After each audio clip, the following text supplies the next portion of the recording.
اعوذ باللہ من الشیطان الرجیم بسم اللہ الرحمن الرحیم۔ عزیزان من، آج فروری 1980 کی 29 تاریخ ہے، وہ تاریخ جو 4 سال کے بعد آئے گی پھر، اور درس قرآن کریم کا آغاز سورہ السبا کی آیت 36 سے ہوتا ہے، 34/6، 34/6۔ 5ویں آیت میں یہ تھا کہ یہ لوگ جو ہمارے قوانین کے خلاف سرکشی برتتے ہیں، تو کیا وہ سمجھتے ہیں کہ وہ ہمیں عاجز کر دیں گے، مغلوب کر دیں گے، ناکام کر دیں گے، ہمیں شکست دے دیں گے؟ ایسا نہیں ہو سکے گا۔ ہمارے قانون کو کوئی بھی شکست نہیں دے سکتا۔ آخر الامر وہ دیکھیں گے کہ کس طرح جو اس نے کہا ہے کہ اس کی خلاف ورزی سے تباہی آتی ہے، وہ تباہی آ کے رہتی ہے۔ وَيَرَى الَّذِينَ أُوتُوا الْعِلْمَ الَّذِي أُنزِلَ إِلَيْكَ مِن رَّبِّكَ هُوَ الْحَقُّ وَيَهْدِي إِلَىٰ صِرَاطِ الْعَزِيزِ الْحَمِيدِ۔ اور وہ لوگ کہ جنہیں یہ علم تو قرآن کی روح سے بڑی اہمیت رکھتا ہے، جب العلم آتا ہے، یعنی دی ڈیفینٹ آرٹیکل جسے کہتے ہیں الف لام کے ساتھ، عام طور پہ اس کے معنی وحی کی روح سے جو علم ملتا ہے، یہ وہ علم ہوتا ہے کہ جو لوگ یہ علم رکھتے ہیں تو وہ وَيَرَى الَّذِينَ ہے، لفظ یہ ہے، یہ آتا ہے جس چیز کو محسوس طور پر اپنے سامنے دیکھ لیا جائے، تو علم تو یہ وحی کی روح سے دیا جاتا ہے، اس کے نتائج مرتب کرنے کے لیے اس نظام کی ضرورت ہوتی ہے جو اس وحی کے ذریعے متشکل ہوتا ہے، اور پھر اس کے نتائج برآمد ہوتے ہیں، تو یہ ہے جو محسوس شکل میں سامنے آ جاتے ہیں۔ اور اسی لیے کہا کہ وہ پھر دیکھ لیتے ہیں، یَرَى الَّذِينَ، وہ دیکھ لیتے ہیں کہ هُوَ الْحَقُّ، یہ حق ہے۔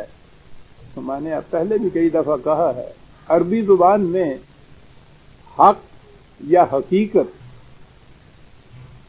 کسی نظریہ کی سچائی کو اس وقت کہتے ہیں جب وہ محسوس شکل میں سامنے آ جائے، یعنی حق کا محسوس شکل میں سامنے آنا جو ہے وہ اس وقت حق بنتا ہے، اس وقت وہ حقیقت کہلاتا ہے۔ عربی زبان میں حقیقت کا لفظ ہی اس وقت بولتے ہیں جب کسی پروگرام کے محسوس نتائج سامنے آ جائیں۔ وہ جو غالباً بازنطینی مملکت کے ایک سپاہی نے پوچھا تھا ایک مجاہد سے، مسلمان مجاہد سے، کہ ہر کلمہ کی ایک حقیقت ہوتی ہے، یہ الفاظ ہیں، حقیقت ہوتی ہے، اور کلمہ کے معنی ہم تو لا الہ الا اللہ محمد رسول اللہ کہہ دیتے ہیں نا، کلمہ تو نظریہ زندگی کو کہتے ہیں، تصور حیات کو کہتے ہیں، فلسفہ زندگی کو کہتے ہیں۔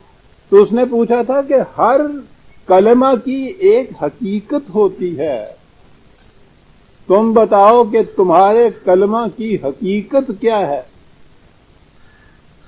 تو اس مجاہد، اس سپاہی نے کہا تھا کہ یہ 40,000 شہر اور قلعے جو ہم نے فتح کیے ہیں، یہ ہمارے کلمہ کی حقیقت نہیں ہے تو اور کس چیز کی حقیقت ہے؟ تو آپ نے سمجھا کہ حقیقت کے معنی کیا ہے عربی زبان میں؟ الحق بولا اس وقت جاتا ہے جب کوئی صحیح نظریہ زندگی اپنے محسوس نتائج پیدا کر دے، اور اسی لیے تو ہم جو کچھ بھی زبان سے آج کل کہتے ہیں، مانتے ہیں، نظریات کا پکار کرتے ہیں، اتنا دہراتے ہیں، وہ الحق نہیں ہے، وہ تو حقیقت ثابتہ بن کر ہمارے سامنے آتا ہی نہیں ہے، زبان سے دہرائے چلے جائیے۔ وَيَرَى الَّذِينَ، آپ دیکھیے نا، پہلے يَرَى الَّذِينَ کا لفظ جو آیا ہے وہ تو آتا اس وقت جب کوئی چیز آنکھوں سے دیکھی جا سکے، کہ جو لوگ اس پر ایمان رکھتے ہیں وہ دیکھ لیتے ہیں کہ فی الواقع یہ جن نتائج کے پیدا کرنے کا مدعی ہے وہ پیدا ہو جاتے ہیں. اسے کہتے ہیں الحق. اور وہ جانتے ہیں پھر کہ یہدی الی صراط العزیز الحمید، اس پر گامزن ہونے سے، اس راستے پر چلنے سے، یہ وہ راستہ ہے، یہ وہ منزل ہے جو وہاں کہاں پہنچا دے گا. وہ عزیز، قوت اور غلبہ. قوت اور غلبہ ایسا نہیں کہ جس سے ہر شخص نفرت کرے، گالیاں دے اس کی. عزیز الحمید، کہ جس غلبے کو دیکھ کر بے ساختہ زبان سے حمد و ستائش نکلے. وہ غلبہ جو مظلوم کے حق میں ظالم کی کلائی مروڑ کے رکھ دے. بے ساختہ مظلوم کی زبان پہ الحمد آ جاتا ہے یا نہیں؟ تو یہ ہے وہ عزیز جو حمید ہوتا ہے ساتھ. تو کلمہ کا حق ہونا جو ہے، کیا چیز اس کی سامنے آتی ہے محسوس؟ کہ وہ واقعی اتنی قوت رکھتا ہے کہ دنیا سے ظلم اور استبداد اور استحصال کو مٹا کر مظلوم اور محتاج اور محکوم کو کی داد جاری کرے، اس کی تقویت کا موجب بنے، اس کو حق دلائے. اس کا جو یہ چیز اگر غلبہ کا نتیجہ ہے تو وہ الحق ہے. اور وہ لوگ جو یقین رکھتے ہیں وحی کی سچائی پر، وہ اسے اپنی محسوس شکل میں اسے اپنے سامنے دیکھ لیتے ہیں. عزیزان من، ایک ایک لفظ قرآن کا تو ایسا ہے کہ اس پہ کھڑے ہو کے دیکھیے تو وہ پورا نظام ایک ایک آیت میں ایک ایک لفظ میں پیش کرتا ہے. میں پوچھتا ہوں کہ یہ العزیز کے ساتھ الحمید کہنا جو ہے، صحیح اسلام کا تصور سامنے آ جاتا ہے یا نہیں؟ عزیز ہے، محض واعظ و نصیحت نہیں ہے. قوت و غلبہ رکھتا ہے، غلبہ اور قوت رکھتا ہے، چنگیز اور ہلاکو کی طرح، فرعون اور استبداد کی طرح، آمریت اور ڈکٹیٹرشپ کی طرح نہیں رکھتا. حمید ہے اس کا غلبہ. اور پھر حمید ہے. کیا بات ہے قرآن کی اور عربی زبان کی. یہ نہیں کہ ہنگامی طور پہ کوئی بات ایسی کر دی اور اسے کہا کہ ہاں صاحب کیا بات ہے، بہت ٹھیک ہے. حمید تو آتا ہی باب اس وقت آتا ہے فعیل کا کہ جو مستقل لازماً مسلسل وہی کچھ ہوتی چلی جائے. ساتھ اس غلبے کا نتیجہ وقتی ہنگامی طور پر نہیں کہ کسی کے حق میں آیا اس نے کہا گیا ٹھیک ہے. اس قسم کی چیزیں تو ہر ایک کر سکتا ہے. ہر فرعون، ہر چنگیز، ہر ہلاکو کرتا ہے. اس کے بھی تو مقربین، اس کے بھی تو ایسے لوگ ہوتے ہوں گے جن کے حق میں اس کا غلبہ جاتا ہوگا. لیکن یہ حمید ہے، یہ اس کا لازمی نتیجہ، مسلسل متواتر نتیجہ ہے اس کا کہ وہ غلبہ حمید بھی ہو.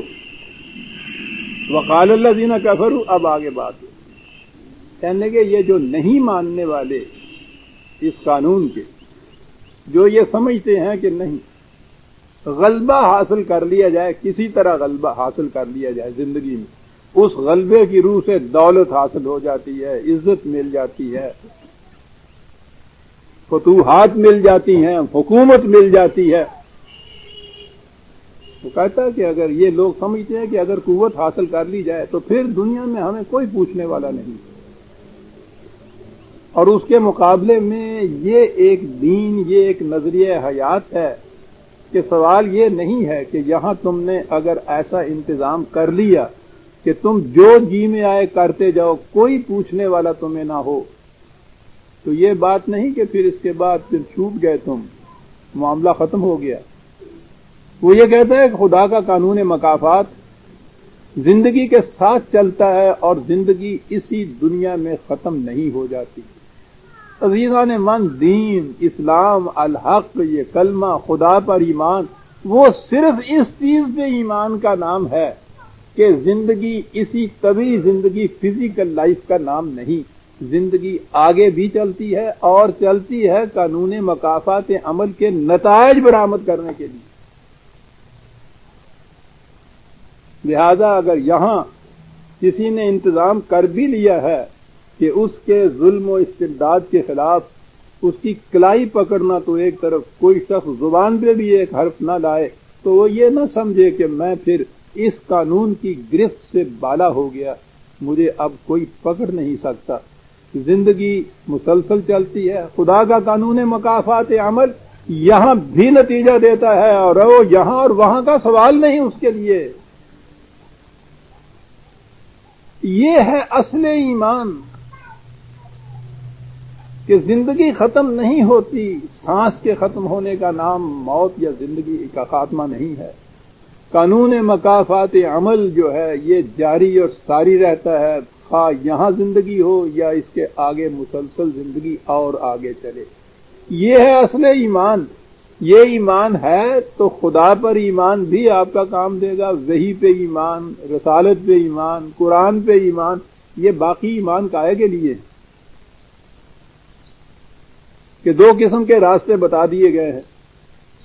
ایک راستے پہ چلنے کا نام تباہی بربادی ہے، دوسرا ناراستہ وہ ہے جس میں خوشگواریاں ہیں، زندگی کا ارتقاء ہے۔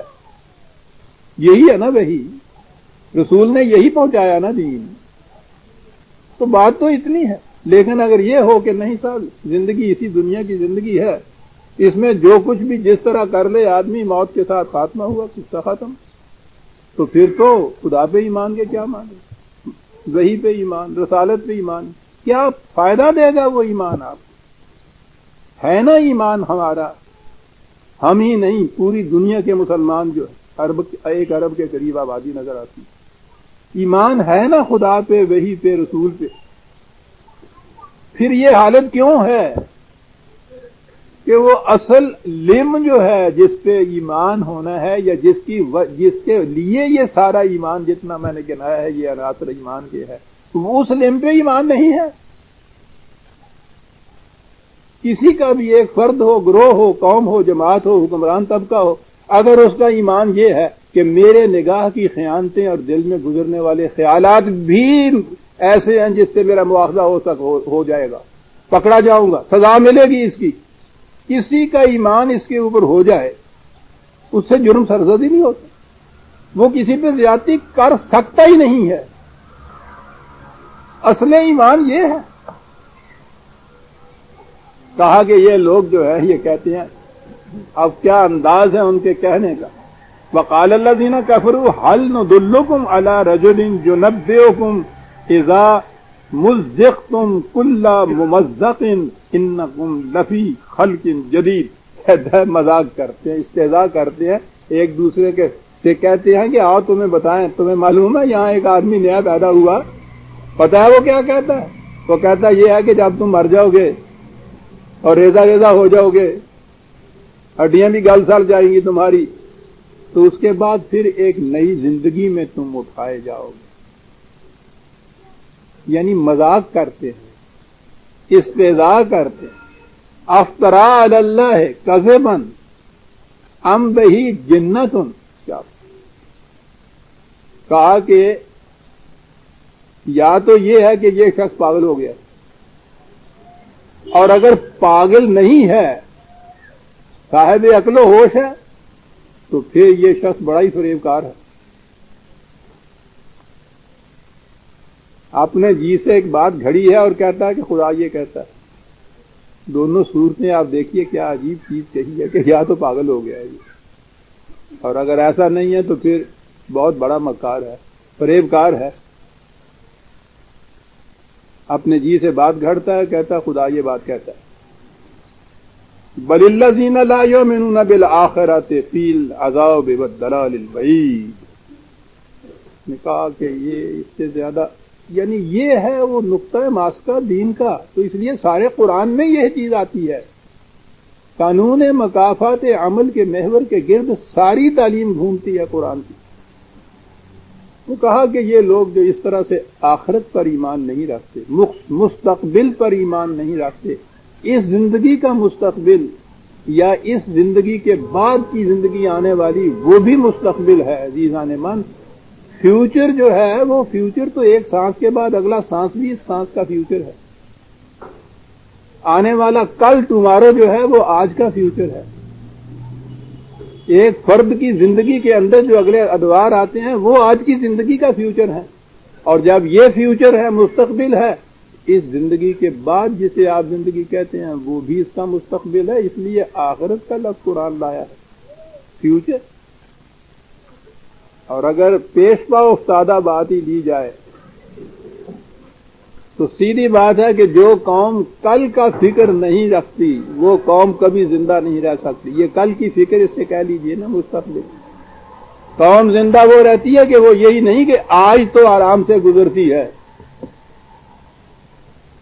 وہ قومیں زندہ نہیں رہ سکتی. قومیں وہ ہیں جو لانگ رینج کے اوپر سوچتی ہیں, مستقبل کا سوچتی ہیں. وہ قوم کے جس کو جو ضابطۂ حیات دیا اس کے پہلے صفحے پہ یہ لکھی وَبِالْآخِرَةِ هُمْ يُوقِنُونَ.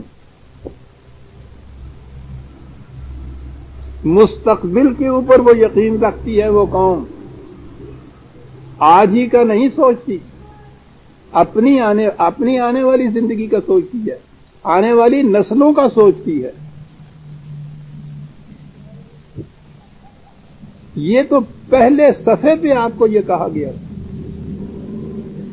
اور یہی ہے وہ ایمان جس سے انکار ہے عملاً ہمارا, جس کی وجہ سے یہ صورت ہماری ہو گئی. ذِل عذاب والدلال البعید. انہوں نے صحیح راستہ چھوڑا اور اس طرح چھوڑا کہ وہ بہت دور کہیں چلا گیا, قریب نہیں رہتا وہ.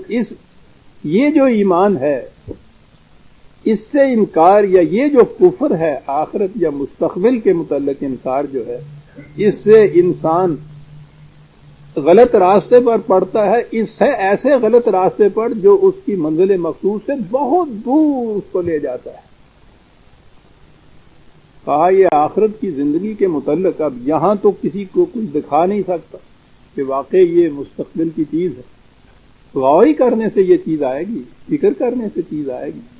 وہ کہتا ہے کہ اگر یہاں بھی تم دیکھو تو موت اور حیات کا سلسلہ تو یہاں بھی تمہارے گرد و پیش جاری و ساری. افلم یروا الی ما بین ایدیہم وما خلفہم من السماء والارض. کہا دیکھو تو صحیح, زمین اور آسمان یعنی اوپر کی دنیا, ان میں دیکھو تو صحیح کہ موت اور حیات کا سلسلہ کس طرح کار فرما ہے. ایک ننھے سے بیج سے جو کچھ اگتا ہے غور کیجیے. خزاں کے موسم میں جیسا میں نے کہا ہے کہیں سبزی کا زندگی کا نشان نظر نہیں آتا, موت طاری ہو جاتی ہے پورے کے پورے, درخت پہ ہی نہیں. کبھی آپ آٹم کے اندر کشمیر گئے ہوں, اوہو ایک تیر میرے سینے میں مارا کہ ہائے ہائے, کیا نام آ گیا زبان کا, لیکن وہ منظر یاد آتا ہے مجھے. سمجھ میں نہیں آتی تھی کہ بہار میں تو کشمیر ان سپرنگ تو بات ہوتی تھی, وہاں ٹورسٹ کے لیے لکھا ہوتا تھا کشمیر ان آٹم. خزاں میں آ کے اس کو دیکھو عزیزان مان, میں نے دیکھا اس کو, وہ اپنی جگہ ایک عجیب منظر رکھتا تھا موت کا. کہا کہ اس کے بعد تم نے دیکھا نہیں کہ وہی جو خزاں دیدہ پورے کا پورا ویلی ایک ملک خزاں دیدہ ہوتا ہے. برادران عزیز, ایک درخت نہیں اس میں ہوتا, ایک ملک خزاں دیدہ. واقعی وہ عجیب و غریب ایک منظر ہوتا ہے. اور چند ہی دنوں کے بعد جب پھر حیات نو ان میں سے مسکرا کر باہر آتی ہے تو جو کیفیت پھر اس کشمیر کی ان سپرنگ ہوتی ہے, اس موت کے بعد یہ زندگی. وہ کہتا ہے اگر یہ دیکھیں تو نظر آ جائے کہ جسے یہ ایک نگاہ میں موت اور کامل موت کہتے ہیں, اس کے اندر تو حیات جدید جو ہے, خلق جدید جو ہے وہ چھپی ہوئی ہوتی ہے. ان کی اس کور نگہی کے اوپر مذاق کر رہی ہوتی ہے کہ میں نے تو چہرے پر سے نقاب الٹنا ہے تو عروج سے باہر نے مسکراتے ہوئے سامنے آ جانا ہے. یہ کہتے ہیں کہ ختم ہو گیا یہ درخت, موت طاری ہو گئی اس کی. کیا بات ہے قرآن کی. اور کہتا ہے یہ آسمان کے اوپر تم دیکھو تو صحیح, پوچھو علم الافلاق کے جو ماہرین ہیں اسٹرانومی والے کہ یہ جسے ہم کبھی کبھی شہاب ثاقب کہتے ہیں نا, میٹیور جو ہے دمدار تارا جو یوں جاتا ہے, کہتا ہے کبھی کبھی تو تمہیں نظر آ جاتا ہے, تمہیں معلوم نہیں ہر آن کروڑوں کی تعداد میں یہ کروں میں سے اس طرح سے الگ ہوتے ہیں چھٹ کر. اگر یہ چھینٹا عالمگیر کبھی ایک دفعہ بھی زمین کے اوپر آ جائے تو ایک متنفس یہاں باقی نہ رہے. کہا کہ اس ہلاکت آفرین نظام کے اندر ایک حفاظت کا سامان تمہیں دیا ہوا ہے, سقف محفوظ کہا ہے قرآن نے. کیا بات ہے سر، سخت محفوظ تمہارا ایٹماسفیئر جو ہے یہ اس طرح سے حفاظت کر رہا ہے تمہاری، اور وہیں سے یہ سامان زندگی بھی تمہیں مل رہا ہے جو بارش کی شکل میں ہوتا ہے۔ ان نشأ نخسف بهم الارض اور نسقط علیہم کسفا من السماء، کہا کہ موت ایک جھٹکا کہیں زلزلے کا آ جائے، نہ انجن میں مانت نہ انجینئری، ناموں نشان تک مٹ جاتا ہے، بستیوں کا، شہروں کا، ملکوں کا ایک جھٹکا زلزلہ آ جاتا ہے کہیں۔ توبہ توبہ، ہم نے وہ بہار کا جو وہ زلزلہ تھا اس کی داستانیں اب تک یاد نہ کب کپا اٹھتی ہیں۔ زمین یوں پھٹتی تھی اور اس کے اندر پورے کا پورا شہر بھی اندر چلا جاتا تھا، زمین مل جاتی تھی۔ یا آسمان سے اس نے کہا کہ اس قسم کے جو کہا کہ ثاقب اس طرح سے اتنی تعداد کے اندر ہر آن گرتے رہتے ہیں، وہ تو موت ہی موت ہوتے ہیں، اس میں بھی تو زندگی اس نے رکھی ہوئی ہے تمہارے لیے، سامان مغفرت، سامان حفاظت رکھا ہوا ہے۔ کیا یہ ان چیزوں کو دیکھتے نہیں؟ ان فی ذالک لآیۃ لکل عبد منیب، کہتا ہے یہ جو ہم مثالیں دے رہے ہیں اس سے حقیقت تک پہنچنے کی نشانیاں ہیں ان لوگوں کے لیے کہ جو رجوع کرے اس طرف کہ قرآن یہ وحی اصل میں کہنا کیا چاہتا ہے، جن کی نگاہ اس کے اوپر ہو، یہ ہوتا ہے منیب۔ کہ مثالیں تو وہ یہ دیتا ہے، بات سمجھاتا کیا ہے؟ کہا کہ یہ ہمارے عبد منیب جو تھے، اب ان میں سے ایک دو کا ذکر آ رہا ہے، اور پہلے ہی عبد منیب میں آتا ہے وَلَقَدْ آتَيْنَا دَاوُودَ مِنَّا فَضْلًا۔ بنی اسرائیل کی داستان پیچھے سے چلی آ رہی تھی، ان کا وہ زمانہ جس میں ان پہ چاروں طرف سے موت طاری ہو رہی تھی۔ ضُرِبَتْ عَلَيْهِمُ الذِّلَّةُ وَالْمَسْكَنَةُ وَبَاءُوا بِغَضَبٍ مِّنَ اللَّهِ، محکومی، محتاجی، پستی، ذلت، خواری کی موت ان کے اوپر چاروں طرف سے طاری تھی۔ اس یکسر موت کی دنیا سے ان کے اندر زندگی ابھری ہے تو داؤد و سلیمان جیسے شہنشاہ پیدا ہو گئے۔ ضرب المثل ہے عزیزان من، شوکت داؤدی اور سطوت سلیمانی دنیا کی تاریخ کے اندر۔ کہا دیکھتے نہیں ہو کہ موت کے بعد زندگی کیسے پیدا کرتی ہے؟ لیکن کسے ملی یہ زندگی؟ جو عباد منیب تھے، جنہوں نے اپنی توجہ کا رخ اس طرف موڑا کہ بات کیا کہتا ہے قرآن، خدا بات کیا کہتا ہے، جنہوں نے اس طرف رخ موڑا۔ آپ دیکھیے تو صحیح، سرابہ موت اسرائیل کی جو تھی اس میں سے مجسمے زندگی کے، شادابیوں کے، قوتوں کے، سطوتوں کے ابھرے داؤد اور سلیمان کی شکل کے اندر۔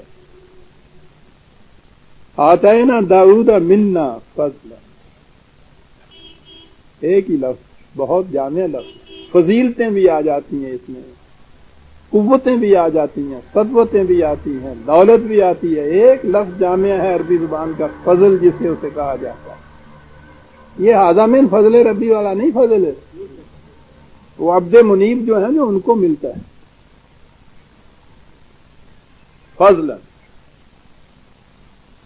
اس فضل کے متعلق کچھ دو چار مثالیں سامنے دی کہ کیا کیفیت تھی اس کی۔ یا جبال اوزبی معہ والطیر وعلنا لہ الحدید عنعمل سابغات وقدر فی السرد واعملوا صالحا انی بما تعملون بصیر۔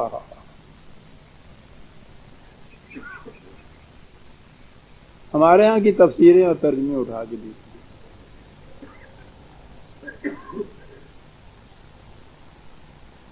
کیا کیا جائے؟ بنتی نہیں ہے مینا اور ساگر کہے بغیر، یہ بتانا ہی پڑتا ہے، اس لیے کہ اس ثقافت کے بغیر، کثافت کے بغیر لطافت پیدا نہیں ہو سکتی۔ تضاد سے بات سمجھاتا ہے قرآن۔ میرا بھی انداز یہ ہے، یہ جو کبھی کبھی میں تفسیروں کی اور روایات کی بات کرتا ہوں نا تو وہ بیک گراؤنڈ ہوتی ہے، اس میں پھر ابھر کے قرآن کی حقیقت سامنے آتی ہے۔ ہمارے ہاں آپ دیکھیے، تفسیریں دیکھیے، کتب روایات دیکھیے، ترجمے دیکھیے، کیا لکھا ہوا ہے۔ حضرت داؤد علیہ السلام، لحن داؤدی تو مشہور ہے نا ہمارے ہاں، اور یہ ہے بھی تورات میں ان کے متعلق ہے کہ موسیقی اعلیٰ پائے کی موسیقی تھی، حمد و نعت نہیں صحیح لیکن گلا بھی بہت عمدہ پایا تھا. ہمارے ہاں اس کو مانا جاتا ہے کہ ان کے پاس یہ تھی. لیکن اس کے ساتھ کیا کہا جاتا ہے کہ جب وہ پھر اپنے لحن داؤدی سے اور انتہائی موسیقی کے نہج سے وہ جب گاتے تھے یا حمد و نعت پڑھتے تھے، ان کے ساتھ پہاڑ بھی گایا کرتے تھے، پرندے بھی گایا کرتے تھے، اکیلے ہی نہیں وہ گایا کرتے، قوالی کرتے تھے، پہاڑ گایا کرتے تھے، پرندے گایا کرتے تھے. یہ خدا کا فضل جو ہے اس کی تفسیر ہو رہی ہے. وَأَلَنَّ لَهُ الْحَدِيدَ، تفسیر میں یہ ہے. میں عرض کروں کہ ہماری تفسیریں جو ہیں مشکل یہ پڑ گئی، کسی مفسر کوئی مفسر یہ نہیں لکھتا کہ میری سمجھ میں یہ بات یوں آتی ہے یا میں اس کے متعلق یہ لکھ رہا ہوں. جو بھی انہوں نے لکھنا ہوتا ہے قال رسول اللہ پہلے وہ لگا دیتے ہیں کہ حضور نے فرمایا ایسا جناب. اب اس کے بعد پھر کوئی آپ اعتراض ہی نہیں کر سکتے. ماں نال لڑا تے ہاتھ کتنے پاواں، جب کہہ دیا کہ رسول اللہ نے یہ فرمایا ہے تو پھر گنجائش کہاں رہتی ہے کس طرح. کہا یہ کہ حضرت داؤد نے اللہ تعالیٰ سے کہا کہ یہ سلطنت مملکت اس سے اپنی روٹی نہیں لینا چاہتا. مجھے کوئی دستکاری تو خود آتی نہیں ہے، تو مجھے کچھ ایسا سکھا دیا جائے کہ میں وہ کام کر کے تو اس سے میں روٹی کما لیا کروں. تو پھر اللہ تعالیٰ نے ان کو لوہاروں کا پیشہ جو تھا، دستکاری جو تھی، یہ سکھا دی. تو لوہاروں کا پیشہ تھا. الن الحدید. اب وہ یہ مشکل ہو گئی کہ وہ لوہا اسی طرح سے لے کے اگر وہ کوبتے پیٹتے رہتے تو پھر اور کام کیسے کرتے. تو یہ سکھا دیا، لیکن ساتھ اس کے معجزہ یہ دیا کہ جب وہ لوہے کو پکڑتے تھے تو وہ ان کے ہاتھوں میں آ کے موم ہو جاتا تھا. تو ایسے ایسے مروڑتے تھے، کوہاڑی بن گئی یا چھرا بن گیا تو 2 منٹ بنو کے ویچ کے کام تر جاتے سن تو باقی دیر کام کرتے رہتے سن. یعنی انہیں روٹی دیتی ہے نک نو ایوں ہاتھ لایا ہے کم لوہارا کا ہی کر ایسرا نال پٹھیاں چ نہ پا لوہے نو تے نہ تھوڑیاں نال مار لو، لوہا پھڑ تے موم ہوئی تے نپ تے تھپ تے آؤ بن گیا. پھر وہ کی کرتے سن، معاف رکھیے گا، ادھر روک پڑ گیا تو چلا پنجابی کیا. تو وہ پھر کیا کرتے تھے، لوہا ہاتھ میں آتا تھا تو اس سے بناتے تھے کہ انیمل سابغات وقدر سے سر دے. تو وہ زرہیں بنایا کرتے تھے. ذرا وقت ہوتی تھی نا اس زمانے میں، یہ جنگ کے اندر حفاظت کا سامان وہ دور ہی اور تھا، ایٹم بم تو تھے نہیں، تیر اور تلوار ہی ہوتی تھی. تو زرہیں پہنتے تھے، وہ کڑیاں ہوتی تھی وہ لوہے کی، ان سے وہ ایسا وہ جھولدار سا بناتے تھے چوغا پہنے والا. تو وہ کہتے ہیں کہ پھر وہ ایسی کڑیوں پہ ایسی نگاہ کرتے تھے کہ ایک کڑی دوسری کڑی کے اندر بالکل فٹ ہوتی چلی جاتی تھی. اس قسم کی اعلیٰ درجے کی وہ زرہیں بنایا کرتے تھے.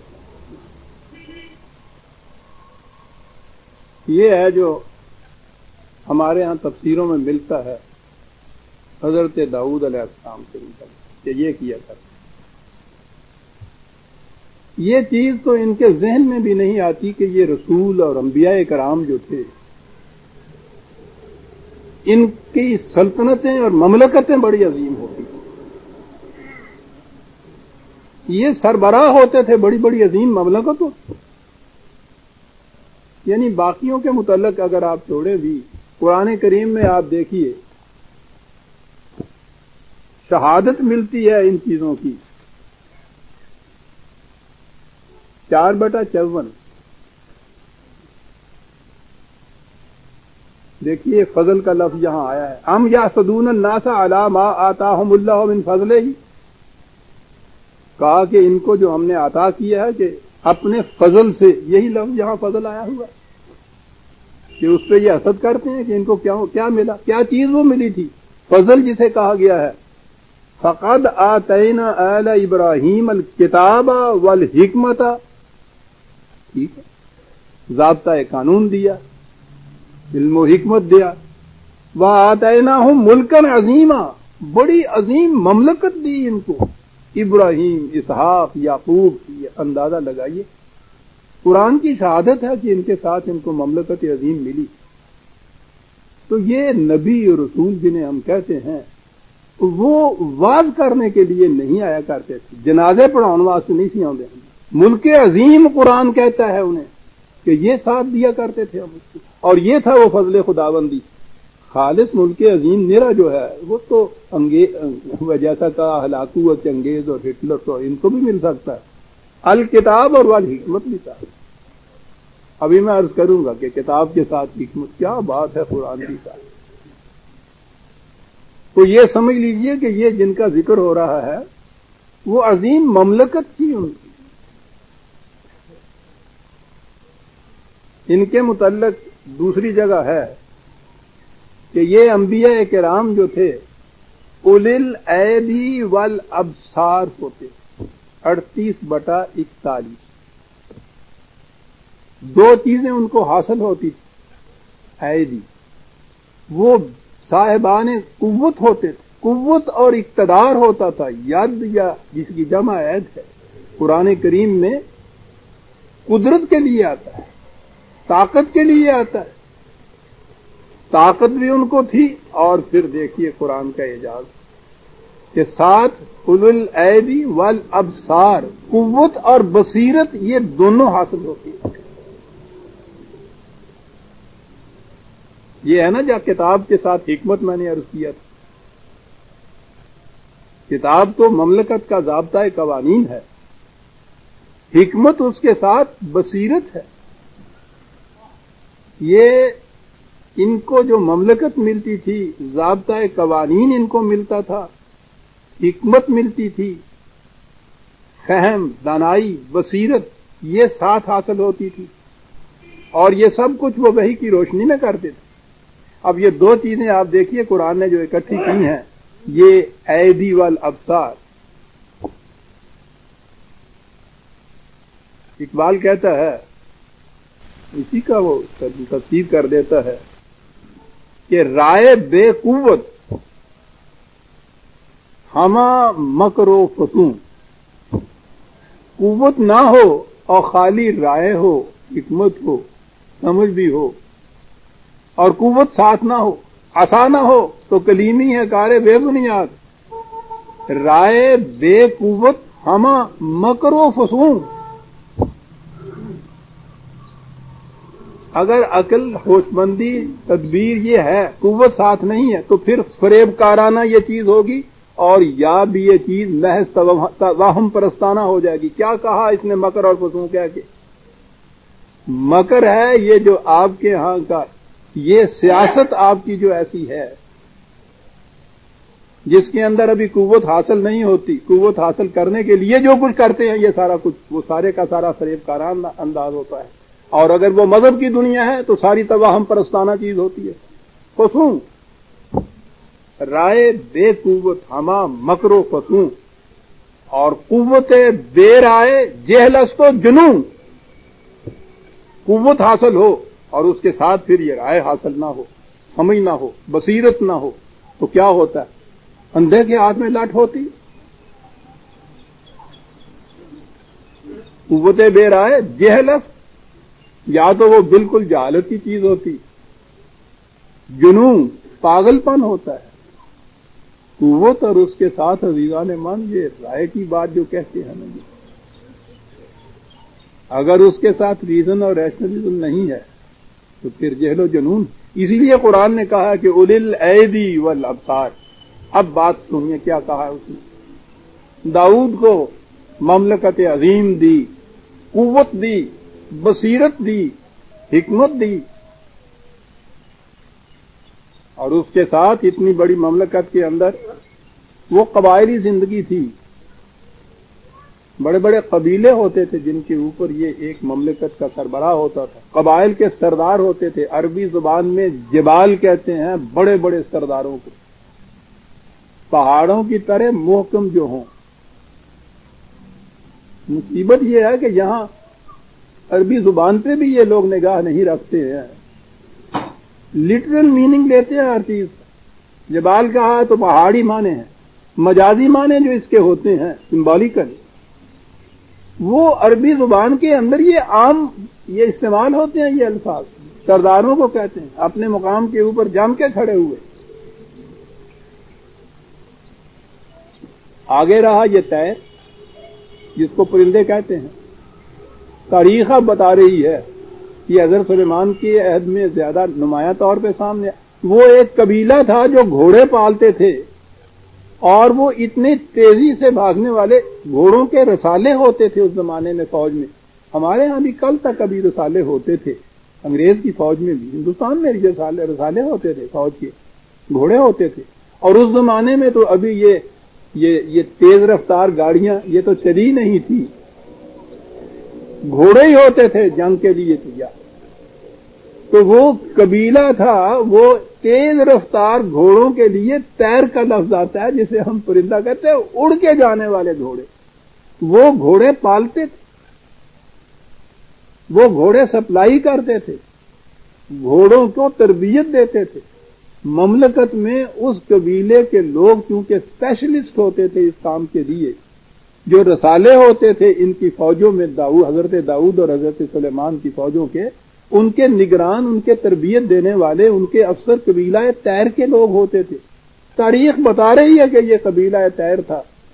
انہوں نے اس نسبت سے اپنے نام کے ساتھ یہ لگا رکھا ہوگا. وہ کہا کہ کتنی بڑی مملکت کا مالک تھا جبال، بڑے بڑے سردار، قبیلہ طیر کے بڑے بڑے اسپیشلسٹ، گھوڑوں کے رسالوں والے، اوے بھی وہ اس کے ساتھ ہماری اطاعت کیا کرتے تھے،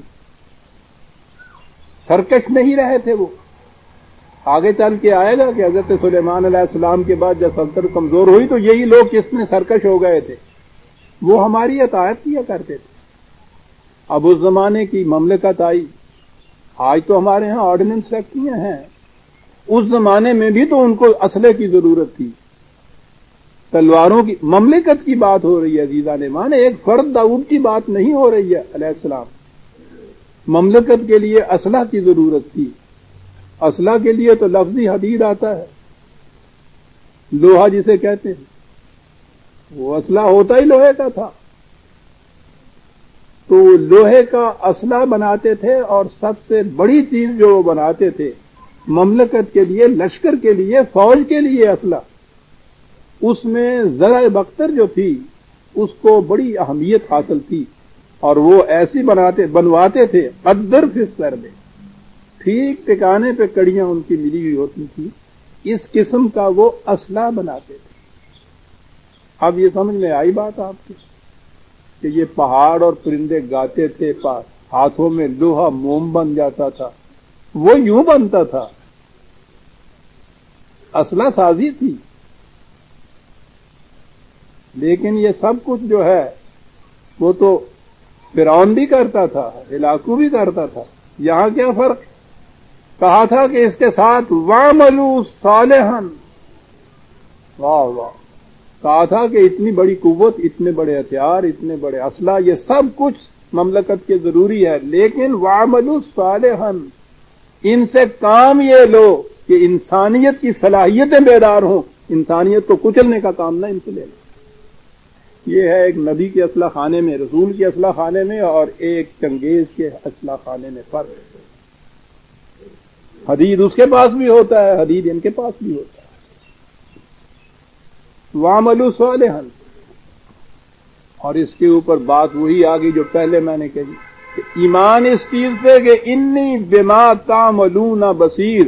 اتنی عظیم مملکت کے سربراہ اور شہنشاہ، سمجھ رکھو کہ جو کچھ تم کرتے ہو ہماری نگاہ ہے اس کے اوپر. یہ ہے جی فرق. انبیاء یا جماعت مومنین کی مملکت کا، اور بے راہ ہونے والے. کون بے راہ رہو؟ جن کو وہ آخرت پہ ایمان نہیں ہے، بما تعملون بصیر نہیں جن کے سامنے.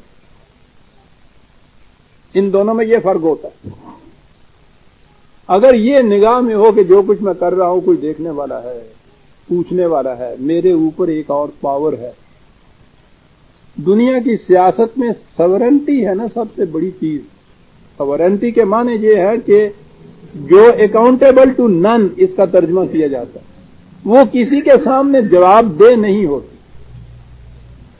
کوئی بھی مملکت کا آئین آپ رکھیے، کسی قسم کا آئین ہو، آخر میں ایک اتھارٹی وہ ہوتی ہے جس کے اوپر کوئی ایسی اتھارٹی نہیں ہوتی جس کے سامنے وہ جواب دہ ہو. یہ جو حکومت خداوندی جسے ہم کہتے ہیں، وحی کی روح سے، قرآن کی روح سے جو نظام قائم ہوتا ہے، مملکت قائم ہوتی ہے، اس میں یہ سورینٹی والی اتھارٹی کوئی بھی نہیں ہوتی. جو سب سے بالا تر اتھارٹی اس میں ہوتی ہے، اس کے متعلق کہا انی بما تعملون بصیر، تمہارے اوپر ہم اتھارٹی ہیں.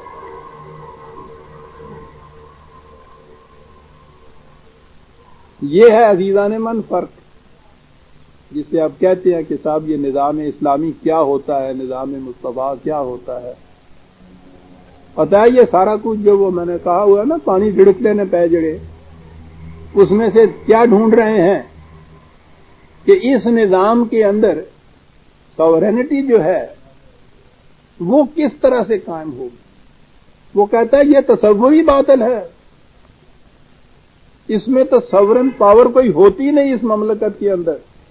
جتنی بڑی، جو بھی بڑا سربراہ مملکت ہو، پریزیڈنٹ ہو، وزیر اعظم ہو، کوئی آپ کیبنٹ بنا لیجئے، کچھ بھی بنائیے، وہ سورن نہیں ہو سکتی، اس لیے کہ انی بما تعملون بصیر، ہم اس کے اوپر نگران ہوتے ہیں.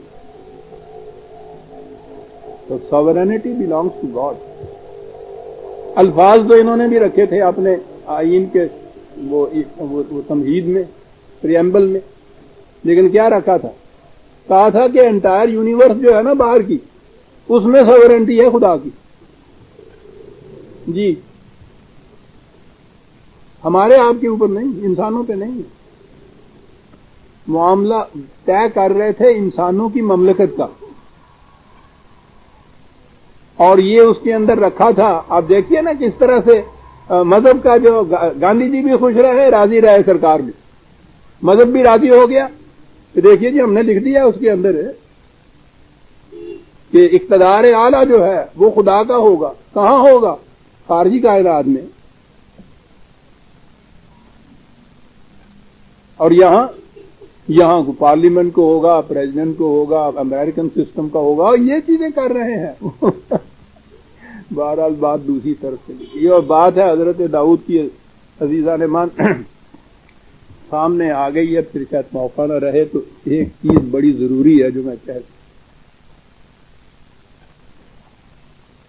حضرت داؤد علیہ السلام کے متعلق، اور آگے جا کے آئیں گے حضرت سلیمان علیہ السلام، ان کے متعلق اس قسم کے قصے آئے ہوئے ہیں کہ حیا کی نگاہیں زمین میں گڑ جاتی ہیں ان کو دیکھ. یہ یہودیوں کی کتابیں جو ہیں، یہ تورات جس کو کہتے ہیں، یہ یہودی ان کو اپنا نبی مانتے ہیں، اور ان انبیاء کے کیریکٹر کے متعلق، ان کے ذاتی پرسنل کیریکٹر کے متعلق اس قسم کے شرمناک اور حیاسوب قصے اس کے اندر ہے. آپ پڑھ نہیں سکتے ان میں. ٹھیک ہے، ان کے ہاں ہو. قرآن تو اس لیے ان کو مسترد کرتا ہے، پھٹک کے رکھ دیتا ہے کہ یہ محرف ہے، یہ خدا کا کلام نہیں ہو سکتا. لیکن وہی ان کے قصے جو ہیں نا، وہ ہماری کتب احادیث کے اندر درج راہ پا گئے ہیں. انہوں نے درج کر دی ہیں اس کے اندر. اب یہ تورات کا قصہ نہ رہا. اب آپ کے ہاں کا قالا رسول اللہ معاذ اللہ آ گیا کہ حضور نے فرمایا. وہاں فرمایا ہے تو تفسیر میں آیا. حضرت داؤد علیہ السلام کے متعلق آگے ایک سورت ہے، سورہ صاد، 38ویں سورت ہے، اس میں ایک بات آتی ہے. اس سلسلے میں وہ بات تو میں بعد میں عرض کروں گا قرآن کی آیت کیا ہے، لیکن ذرا پہلے یہ سن لیجئے کہ تفسیر کیا تھی. تورات میں یہ حضرت داؤد علیہ السلام کے متعلق یہ لکھا ہوا ہے.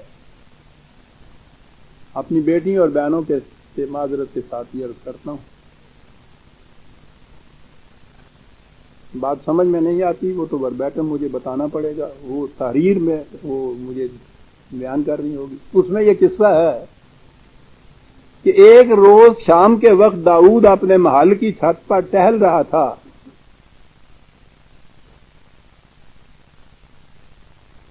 دے دی۔ اس کے بعد داؤد نے اس کے شوہر کو یوآب کے پاس بھیج دیا، یہ کمانڈر تھا ایک فوج کا اپنا، اور اس کو لکھا کہ اسے جنگ میں کسی ایسی جگہ پر مامور کر دے جہاں سخت مارکا ہو، اور پھر اس کو اکیلا چھوڑ کر الگ ہو جا تاکہ وہ مارا جائے۔ چنانچہ یوآب نے ایسا ہی کیا اور وہ لڑائی میں مارا گیا۔ اس طرح اوریا کو ٹھکانے لگانے کے بعد داؤد نے اس عورت سے نکاح کر لیا اور اس کے پیٹ سے سلیمان پیدا ہوا۔ دونوں کو نبی مانتے ہیں، حضرت داؤد بھی اور یہ پیدا ہونے والا بیٹا معاذ اللہ۔ میں نے کہا تھا نا کہ 1000 بار معذرت اور معاذ اللہ کے ساتھ یہ میں عرض کر رہا ہوں۔ آپ کہیں گے یہ تورات میں ہے، آگے ذرا سا۔ خدا کو داؤد کا یہ فعل ناگوار ہوا اور اس نے ناتن نبی کو داؤد کے پاس بھیجا۔ ناتن نے اس سے کہا کہ ایک شہر میں 2 شخص تھے، ایک مالدار تھا دوسرا فقیر۔ مالدار شخص کے پاس بہت سی بکریاں اور گائیں تھیں، فقیر کے پاس صرف ایک چھوٹی سی دمبی تھی جس کو وہ بڑی محبت سے پالتا تھا۔ ایک مرتبہ مالدار شخص کے پاس کچھ مہمان آئے، اس نے نہ چاہا کہ اپنی بکریوں اور گایوں میں سے کسی کو کاٹے، فقیر کی دمبی لے لی اور اس سے ضیافت کا سامان کیا۔ اس نے ناتن نبی نے آ کے داؤد سے یہ قصہ بیان کیا۔ یہ قصہ سن کر داؤد بہت غضبناک ہوا اور کہا کہ ایسا شخص ضرور مارا جائے گا، اور اس فقیر کو ایک کے بدلے 4 دمبیاں دلوائی جائیں گی۔ ناتن نے کہا کہ وہ شخص تو ہی ہے، اور اسے اوریا ہتی کا واقعہ یاد دلایا۔ میں نے عرض کیا ہے کہ یہ چیز تورات، آپ کے ہاں یہ روایات میں آ گئی ہوئی، آپ کی کتب تفاسیر میں یہ آ گئی ہوئی ہے۔ اب ہمارے دور میں یہ مرحوم کہتے ہیں سید ابو الاعلی مودودی مرحوم، ہمارے دور کے بہت بڑے مفسر مشہور ہوئے، مفکر مشہور ہوئے، مجدد مشہور ہوئے، انہیں خدا کا شاہکار بھی کہا گیا۔ انہیں یہ تفسیر میں جب یہ آیات آئیں یا سورہ صاد آئی، اس میں یہ قصہ آیا سامنے تفسیر کی، انہوں نے کہا کہ اس قصے میں حضرت داؤد علیہ السلام کے اخلاق کی ایسی تصویر کھینچی گئی ہے جو ایک نبی تو درکنار، ایک معمولی بادشاہ کے لیے بھی انتہائی شرمناک ہے، کوئی شبہ نہیں۔ اب دیکھیے کہ وہ صفائی کیسے پیش ہو رہی ہے۔ اصل قصہ کہتے ہیں کیا؟ کسی نے ان سے نہیں پوچھا کہ آپ کو کیسے معلوم ہے اصل قصہ کیا تھا؟ کہنے لگے یہ جو ہے یہ تو ایک نبی کی طرف تو درکنار ایک معمولی بادشاہ کے لیے بھی انتہائی شرمناک ہے کہ کسی کی دوسرے کی بیوی کو دیکھ کے اس پہ عاشق ہو جائے اور اس کو پھر اس طرح سے وہ حاصل کرنا چاہے۔ واقعی یہ مودودی مرحوم کی تفسیر تفہیم القرآن کی 4 جلد میں اس واقعہ کے متعلق لکھا یہ ہے۔ یہ لکھنے کے بعد جو میں نے ابھی عرض کیا، اصل واقعہ جو قرآن مجید کے بیان سے صاف سمجھ میں آتا ہے وہ یہ ہے، اصل واقعہ قرآن سے سمجھ میں صاف سمجھ میں آتا ہے۔ خدا کے ایک نبی کی بریت ہو رہی ہے، سنیے اصل واقعہ قرآن کے بیان کی روشنی میں صاف سمجھ آتا ہے۔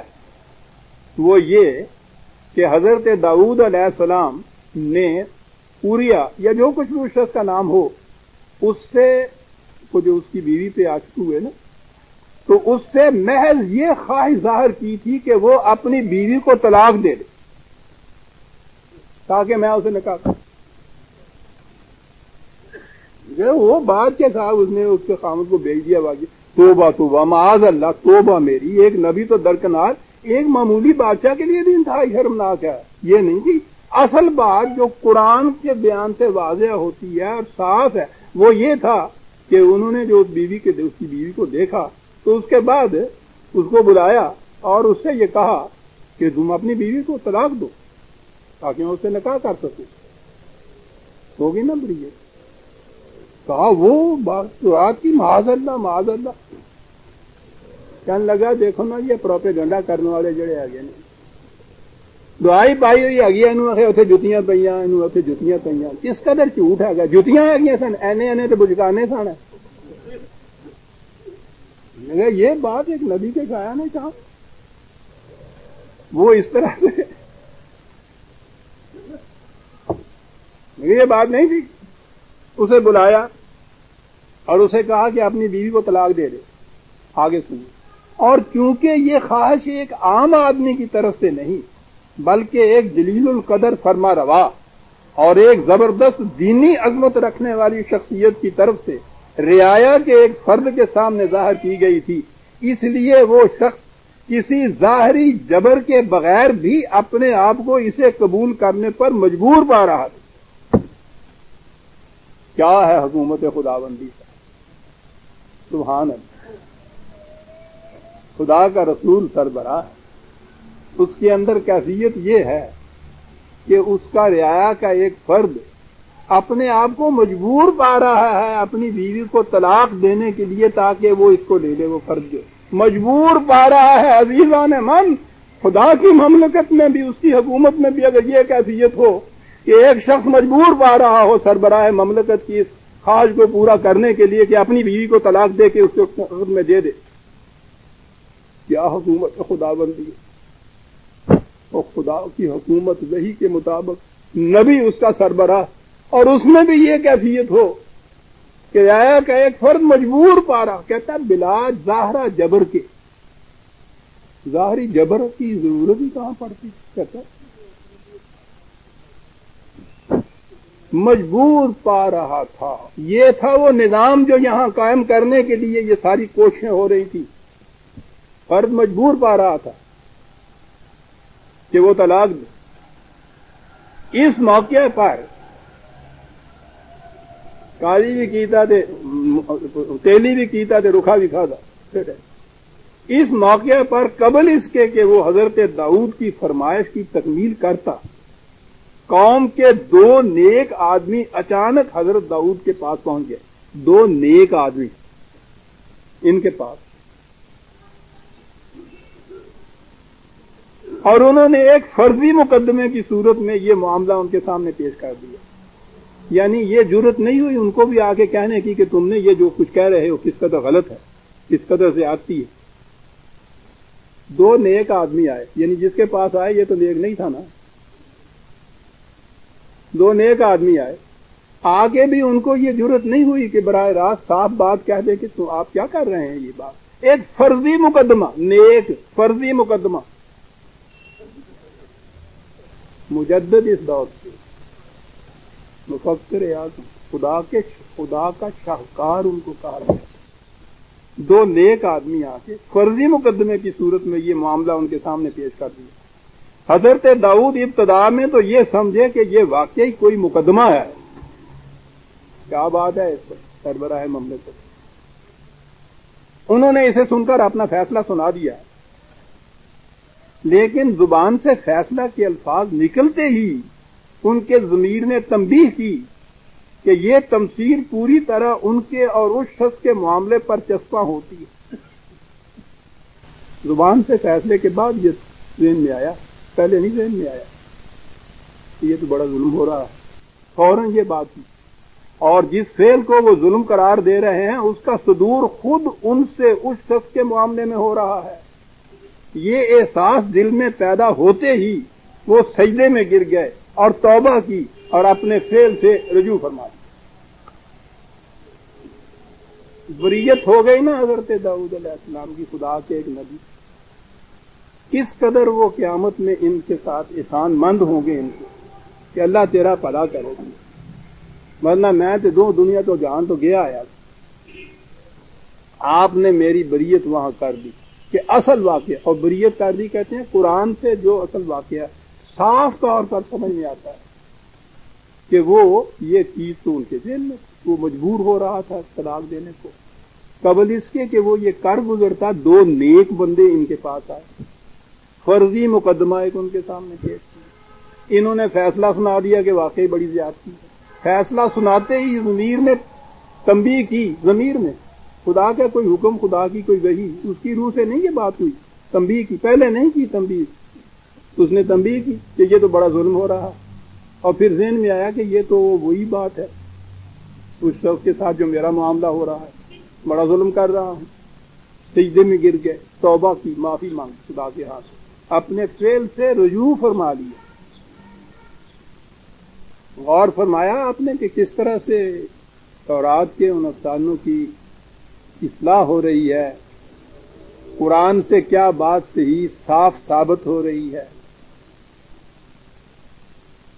مقطع کا بند تو ابھی آتا ہے۔ یہ لکھنے کے بعد ان کے ذہن میں یہ بات آئی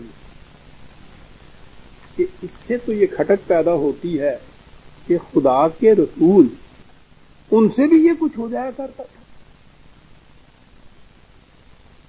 تو وہاں تو حضرت داؤد علیہ السلام کی بریت تھی، یہاں اس خیال کی اب بریت چاہیے، اس کے لیے کچھ جواز، جسٹیفیکیٹری ریزن کو پیش کرنا چاہا کہ ان سے بھی اس قسم کی لغزشیں، اس قسم کی بات، اور یہ کوئی چھوٹی بات نہیں۔ وہ کہتے ہیں نا کہ ایک نبی تو کچھ آئے، ایک عام آدمی کے لیے بھی یہ چیز جو ہے وہ بڑی شرمناک ہے۔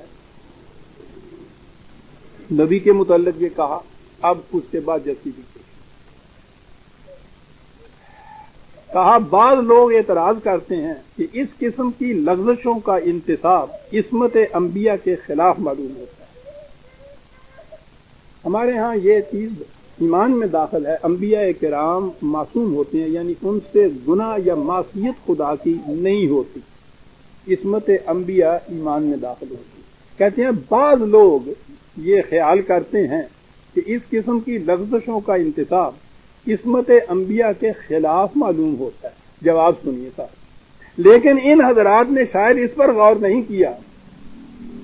سنیے کس پر غور نہیں کیا، کہ عصمت دراصل انبیاء کے لوازم ذات سے نہیں ہے، اپنی ذات سے یہ بات ان کے نہیں ہوتی کہ وہ گناہوں سے بچتے ہیں، نہ، کیا ہوتا ہے، بلکہ اللہ تعالیٰ نے ان کو منصب نبوت کی ذمہ داریاں صحیح طور پر ادا کرنے کے لیے مصلحتاً عطاؤں اور لغزشوں سے محفوظ فرما دیے، مصلحتاً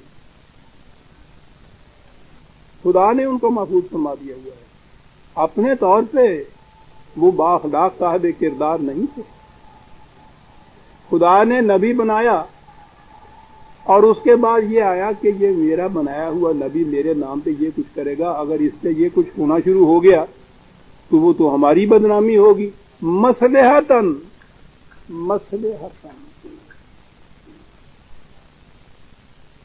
خطاؤں اور لغزشوں سے محفوظ فرما دیا۔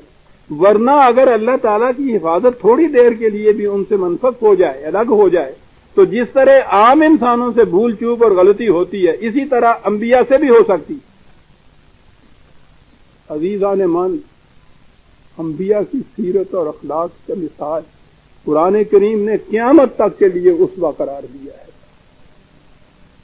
اس اخلاق و کردار کے متعلق کہا یہ جا رہا ہے کہ ذاتی طور پہ وہ یہ ایسے نہیں ہوتے تھے کہ ان گناہوں سے، ان جرموں سے، معصیت سے وہ بچتے، اللہ تعالیٰ ان کو محفوظ رکھتا تھا، یعنی وہ نیک ہونے پر مجبور تھے خدا کی طرف سے۔ ورنہ اگر خدا کی حفاظت تھوڑے سے وقت سے بھی ان سے الگ ہو جائے نا، وہ وہی کچھ کرے جو باقی لوگ کرتے ہیں۔ اس عقیدے سے عصمت انبیاء کے اوپر کوئی فرق نہیں پڑتا کہ خود ذاتی طور پہ وہ گناہوں سے نہیں بچا کرتے تھے، خدا ان کو جبرن بچا لیا کرتا تھا۔ عزیزان مان، یہ جبر کی نیکی، اس کو نیکی کہیں گے؟ کہتے ہیں ذرا سا بھی خدا کی وہ حفاظت ان سے الگ ہوتی تو جو کچھ باقی لوگ کرتے ہیں وہی کچھ وہ کرتے۔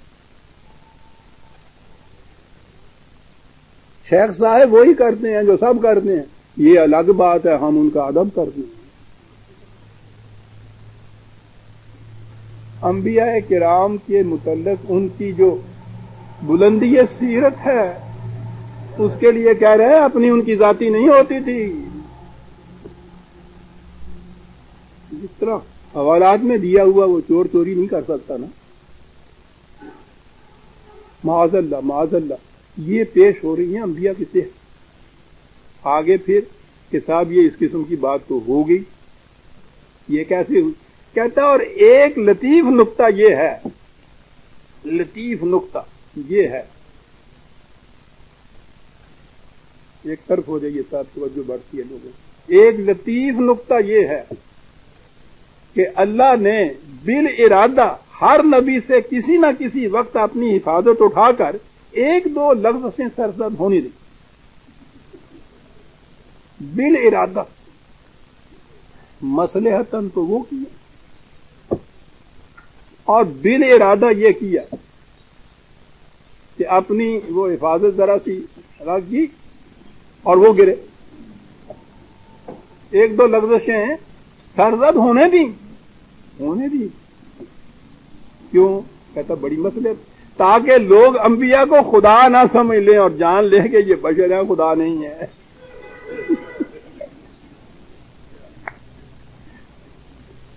کیا بات ہے صاحب, بغلا پکڑنے کے استادان کے ہاتھ ہونے چاہیے یہ ثابت کرنے کے لیے. کبھی کبھی وہ اقرار دیتا. اب دیکھیے انبیاء کرام کی مشکل کہ وہ ارادتاً تو خدا ان سے لغزش کرا دیتا تھا. دنیا دیکھتی تھی کہ ان سے لغزش ہوئی, ان کے پاس اس کا ثبوت کیا تھا کہ نہیں صاحب میں نے یہ لغزش نہیں کی, وہ تو اس نے کرائی ہوئی ہے. ثبوت تو تھا ہی نہیں. لوگ ان کی لغزش سمجھتے تھے. کس قدر مجبور ہے اس بیچارے کے لیے کہ لغزش اپنی طرف سے نہیں ہوئی, لغزش اس نے کرائی. جس نے کرائی ہے وہ اوپر بیٹھا ہے, سامنے آتا نہیں ہے. یہ مصیبت میں پھنسے ہوئے لوگوں کے سامنے کیا جواب دیں؟ یہ ثابت ہی نہیں کر سکتے کہ میں گناہ گار نہیں ہوں. اس کے اندر گناہ گرچہ نہ بود خطائے من حافظ, یہ تو شاعری ہے نا کہ ٹھیک ہے ہماری طرف سے تو در طریق ادب باش و گو گناہ منس. ادب کا طریقہ یہی ہے کہ یہ نہ کہو خدا کی طرف سے کیا, تو ٹھیک ہے میں ہی ہے بھائی مار لو, میں نے دو چار چیزیں بات سمجھے نا, انہوں کی نہ کہو تو در طریق ادب کوش گو گناہ منس. یہ بال ارادہ خدا نبیوں سے یہ کراتا تھا, اور پھر وہ جب احساس ہوتا تھا وہ کراتا تھا. یہ سجدے میں گر جاتے تھے, توبہ کرتے تھے, روتے تھے, وہ کہتے تھے جب آپ کیا, یعنی آپ ہی ان کو کرایا ہے گا. کہا کہ جاؤ معافی ہے تم میرے عزیزان من. یہ آپ دیکھیے آپ کے اس دور کی سب سے آخری تفسیر, اتنا بڑے عظیم جس شخصیت کو بنایا ہوا تھا, یہ اس کی تفسیر آ رہی ہے.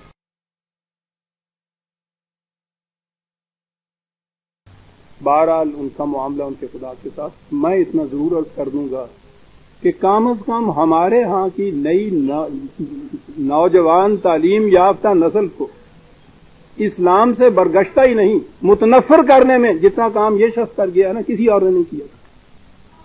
یہ تفسیر آپ پیش کیجئے ان کے سامنے,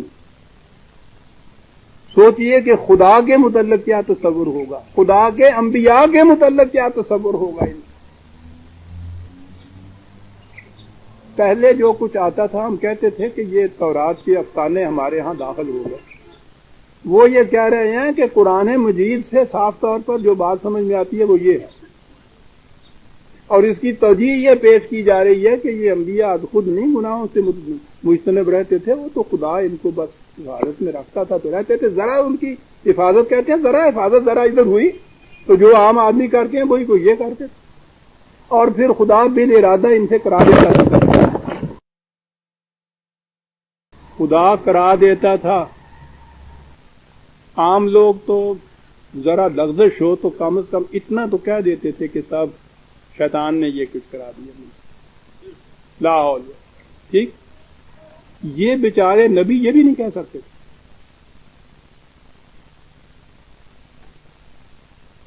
خدا بالارادہ یہ کرا دیتا تھا ان سے,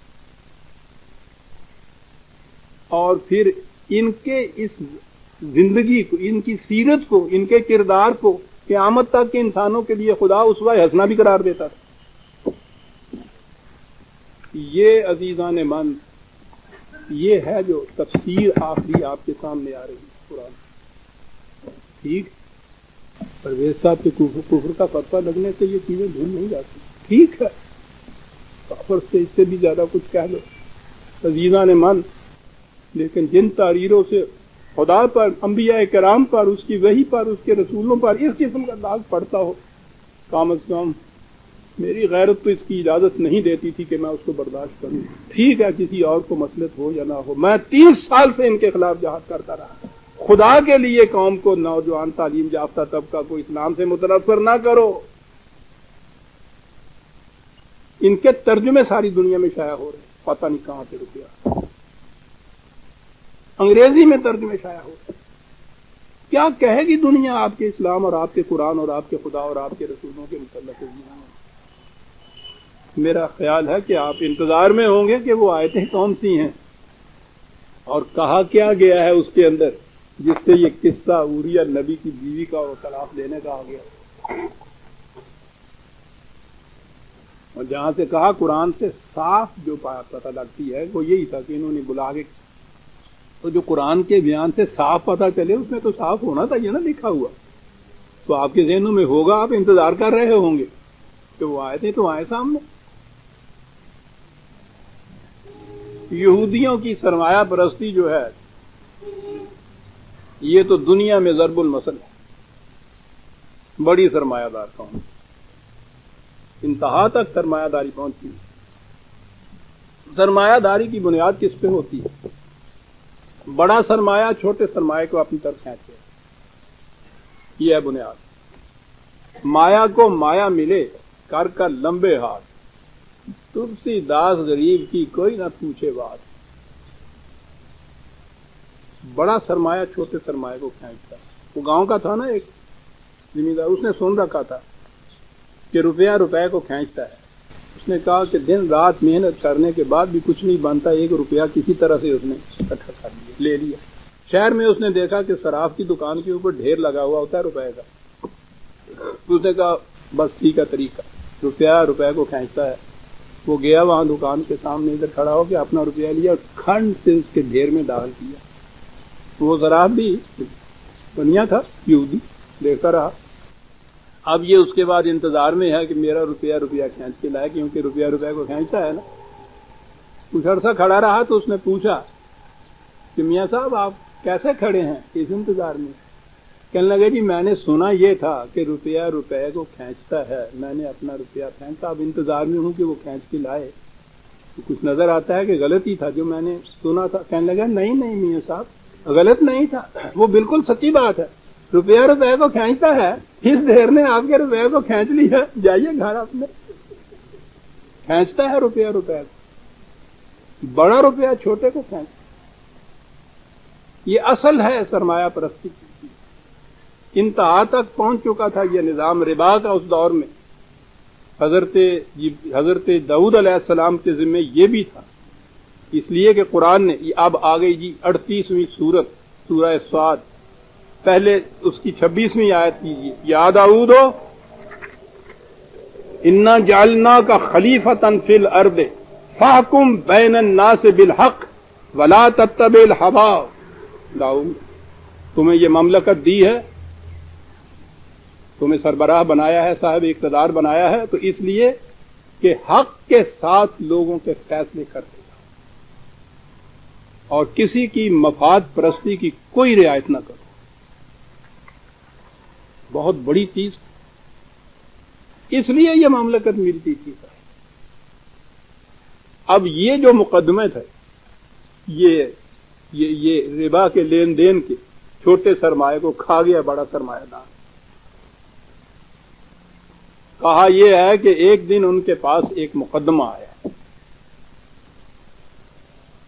اس مقدمے میں مستغیث نے یہ کہا کہ انا ھذا اخی، یہ سرمایہ پرستی غیر قوموں کے ساتھ ہی نہیں ہوتی عزیزان من، یہ تو پہلے اپنی قوم میں شروع ہوتی ہے۔ قارون بنی اسرائیل میں سے تھا، فرعون کی قوم میں سے نہیں تھا. فرعون اور حامان تو غیر بنی اسرائیل تھے، قارون بنی اسرائیل میں سے تھا. یہ یہودی، یہ اس قسم کے سرمایہ دار اپنی قوم کو سب سے پہلے لوٹتے ہیں، اپنوں کا پسینہ، اپنے کا لہو چوستے ہیں. کہا کہ کیا بات قرآن کہا گیا کہ اس نے آتے ہی یہ کہا کہ نہ آخی غیر نہیں ہے کوئی. بھائی ہے تو کہتا کیا ہے، کرتا کیا ہے؟ کہا لہو 99 نعجتن، اس کے پاس 99 کے قریب دمبیاں یا بھیڑے ہیں، بڑا خوشحال ہے، اتنا ریوڑ اس کے پاس اللہ موجود ہے. ولی نعجت واحدۃ، میں غریب آدمی ہوں، ایک دمبی میرے پاس ہے، اسی پہ اپنا گزارا کرتا ہوں. اس کی کیفیت یہ ہے فقال اکفلنیھا، یہ کہتا ہے کہ وہ دمبی بھی مجھے دے دے. اور اس کے بعد ہے وعزنی فی الکرام، بڑا آدمی ہے، دوسرے بھی اس کی ہاں میں ہاں ملاتے، جب بھی بات کرتا ہوں تو مجھے دبا لیتے ہیں. یہ مقدمہ پیش ہوا. داؤد علیہ السلام نے سنا، قال لقد ظلمک بسؤال ناجتک الی نعاجہ، انہوں نے کہا کہ بڑی زیادتی، بڑا ظلم ہے جو اس غریب کی ایک بھیڑ کو بھی اس کے پاس نہیں تو رہنے دیتا. کمبخت تیرے پاس تو اتنی ظلم ہے یہ کہ اس سے یہ چھین لے. عزیزان من، یہاں سے بات ہوگی کہ میں نے یہ جو کہا کہ یہ اس نظام سرمایہ پرستی کی جو لعنت تھی، یہ وہ مقدمہ تھا جو ان کے پاس آیا تھا. یہ کہاں سے ثابت ہوا؟ میں کہہ رہا ہوں نا کہ قرآن سے یہ بات صاف ثابت ہوئی. سنیے کیا کہتا ہے. یہ بات کہ یہ کاروباری معاملہ تھا جس کا یہ مقدمہ تھا. قرآن کہتا ہے حضرت سلیمان نے یہ بات کہی کہ ظلم کا، یہ بڑا ظلم ہے یہ جو تو کر رہا ہے. کہا وَإِنَّا كَثِيرًا مِّنَ الْخُلَطَاءِ لَيَبْغِي بَعْضُهُمْ عَلَىٰ بَعْضٍ، اصل ہوتا یہی ہے. اس نے حضرت داؤد نے کہا میں دیکھ یہ رہا ہوں کہ جو بھی مخلوط کاروبار کرتے ہیں، شراکت سے کاروبار کرتے ہیں جو لوگ، ان کی ٹینڈنسی یہ ہوتی ہے کہ بڑا سرمایہ دار چاہتا یہ ہے کہ میں اس چھوٹے والے کو کھا جاؤں. آیت قرآن کی پڑھی ہوئی ہے عزیزان من. شراکت سے کاروبار کرنے والے وہی کھا جائے گا نا چھوٹے سرمایہ کو کہ جو مخلوط کاروبار کرنے والا ہوگا. شراکت سے خلطاء جو ہیں لِيَبْغِي بَعْضُهُمْ عَلَىٰ بَعْضٍ، بڑے والا چاہتا ہے کہ دبا لو اس چھوٹے والے. إِلَّا الَّذِينَ آمَنُوا وَعَمِلُوا الصَّالِحَاتِ، ایسا وہی نہیں کرتے صرف جن کو خدا کی پر ایمان ہے اور ان کے اعمال صالح ہوں. وَقَلِيلٌ مَّا هُمْ، لیکن مشکل یہ ہے کہ اس معاشرے میں بہت تھوڑے لوگ ایسے رہ گئے. اب میرے ذمے یہ ہے کہ میں اس نظام کو بدلوں. بہت بڑی چیز ذمہ داری کی چیز.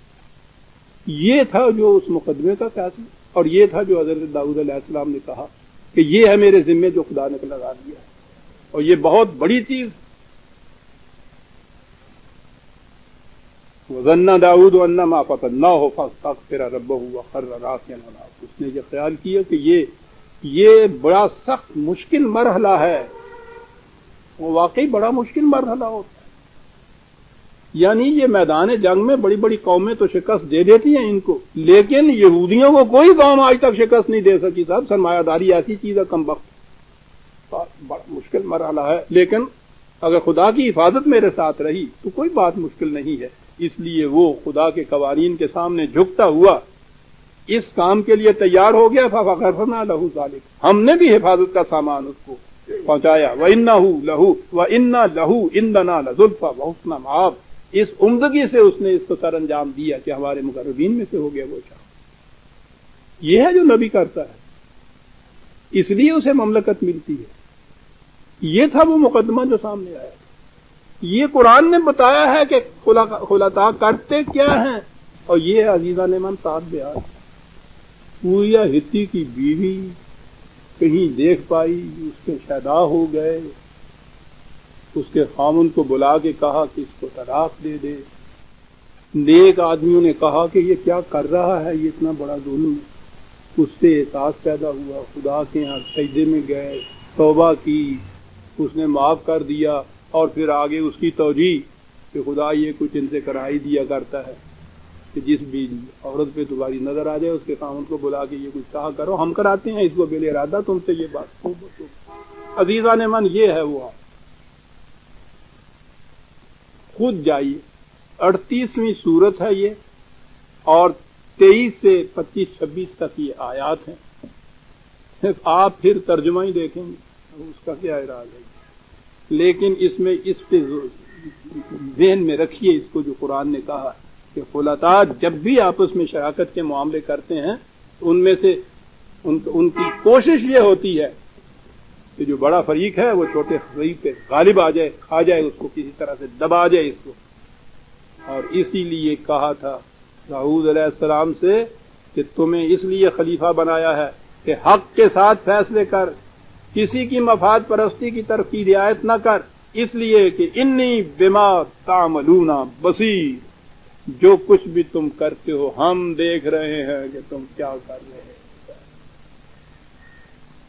یہ تھے عزیزان من حضرت داؤد علیہ السلام، ان کے بیٹے حضرت سلیمان علیہ السلام۔ وَلِسُلَيْمَانَ الرِّيحَ غُدُوُّهَا شَهْرٌ وَرَوَاحُهَا شَهْرٌ، ان کی مملکت بہت بڑی اور یہ دور دور تک اپنے جہازوں کو بھی۔ اس زمانے میں ابھی جہاز جو تھے وہ صرف چھوٹی چھوٹی کشتیاں چپوؤں سے چلانے والی تھی۔ تاریخ بتا رہی ہے کہ یہ بادبانوں کے ذریعے سے جو کشتی رانی تھی یہ اسی دور میں آئی تھی، اور غالباً حضرت سلیمان علیہ السلام نے اگر اس کو خود ایجاد نہیں کیا تھا تو اختیار کیا تھا اپنی مملکت کے اندر۔ تو قرآن کہتا ہے کہ یہ کیفیت تھی کیونکہ اس کی مملکت دور تک پھیلی ہوئی تھی، سمندر کے راستے سے جانا ہوتا تھا۔ عام چپوؤں سے کشتیوں میں جو فاصلہ 1 مہینے میں طے ہوتا ہے، یہ جو ایک ٹیکنیک اس نے اپنے ہاں اختیار کی بادبانوں کے ذریعے سے ہوا کے رخ کے اوپر چلانے کا، مہینے بھر کا سفر ایک دن میں طے کر جایا کرتی تھی اس کی کشتی۔ تفسیروں میں ہمارے ہاں لکھا ہوا ہے کہ وہ باقی لوگوں کی کشتیوں کو تو لوگ عام انسان چلایا کرتے تھے، ان کی کشتیوں کو جن چلایا کرتے تھے، جب یہ کرتے تھے نا۔ وَأَصَلْنَا لَهُ عَيْنَ الْقِطْرِ، اور یہاں بھی وہی چیز،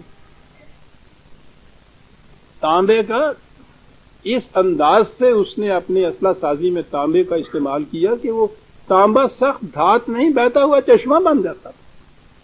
کسی آپ فیکٹری میں جا کے دیکھیے کہ وہ وہاں سے بھٹی کے اندر سے جو لوہا یا جو بھی دھات ڈالتے ہیں پگھلے ہوئے چشمے کی طرح بہہ کے چلا آ رہا ہوتا، وہ یہ بتا کر کہاں بھی وہی معجزہ آ گیا جناب۔ وَمِنَ الْجِنِّ مَن يَعْمَلُ بَيْنَ يَدَيْهِ بِإِذْنِ رَبِّهِ، چل دی جن قابو کیے ہوئے تھے حضرت سلیمان علیہ۔ دوسری جگہ یہ ہے کہ وہ ان کو پھر وہ زنجیریں پہنا کے، بیڑیاں پہنا کے باندھ کے رکھا کرتا تھا پہلے۔ جن جو کہیں نظر وزر نہیں آتے کسی کو، ایسے ہی بیڑیاں پہنا دیا کرتے تھے ان کو۔ وہ کہاں پہناتے تھے؟ وہ تو آدمی کی شکل میں نہیں ہوتا نا جن تو، لیکن وہ جنوں کو بیڑیاں پہنا دیا کرتے تھے۔ وہ آپ پتہ ہے یہ خرکار جو ہوتے ہیں ان کے پاس بہت گدھے ہوتے ہیں، شام کو واپس لاتے ہیں وہ باندھ دیتے، اور ان گدھوں کے باندھنے کے لیے گدھے کو نیچے سموں کے پاس جو ہوتی ہے ان کی ٹانگ، ان میں تھوڑی سی رسی باندھتے ہیں، تو وہ اتنی رسیاں ان کے پاس بعض اوقات نہیں ہوتی جو سب کو باندھے، تو کچھ تو باندھ دیتے ہیں۔ تو چونکہ روز اس طرح سے باندھتے ہیں رسیاں، ان کو بھی پتہ ہوتا ہے گدھوں کو کہ رسی باندھی جاتی ہے، تو وہ باقی گدھے جو رہ جاتے ہیں نا ان کے نیچے بیٹھ کے ان کی ٹانگ سن کے پاس ایسے ہاتھے کر کے یوں یوں یوں یوں یوں کرتے ہیں، وہ سمجھتے ہیں کہ بند گئے اور ساری رات کھڑے رہتے ہیں۔ عقیدت مندی کی رسی ہوتی ہے جسے بن جاتا ہے، اسے تقلید کہتے ہیں عربی زبان میں۔ رسی وسی وہ کچھ نہیں ہوتی، وہ آپ کے خیال کا بندھن ہوتا ہے جو آپ کو باندھ رکھتا ہے۔ عزیزان من، پیر مندے انہوں کھاندا ہے، وہ ایویں کر جاندا ہے تانوں تے تسی بجے ہوئے بیٹھے رہندے ہیں، خرکاراں دے کھوتے رسی ہوتی نہیں۔ وہ عزیزان من، رسی اور زنجیر سے تو بادشاہت یا حکومت باندھتی، یہ عقیدت مندی کی رسیاں تو رسیاں ہوتی نہیں، لیکن ان سے کہیں زیادہ مضبوط ہوتی، تو پھر بھی ٹوٹ جاتی ہے، یہ نہیں ٹوٹ۔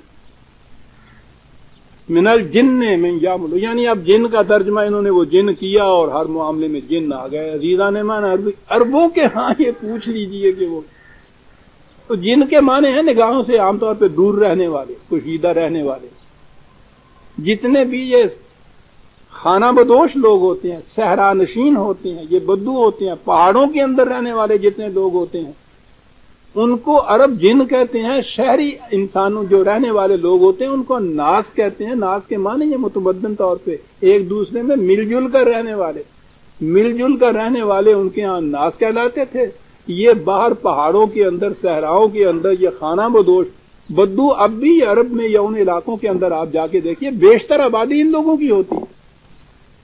یہ خانہ بدوش اب تو آپ کے یہاں قریب آ جاتے ہیں شہروں کے، اس لیے زیادہ نظر آتے ہیں، ورنہ یہ اس سے پہلے بہت دور دور رہا کرتے تھے۔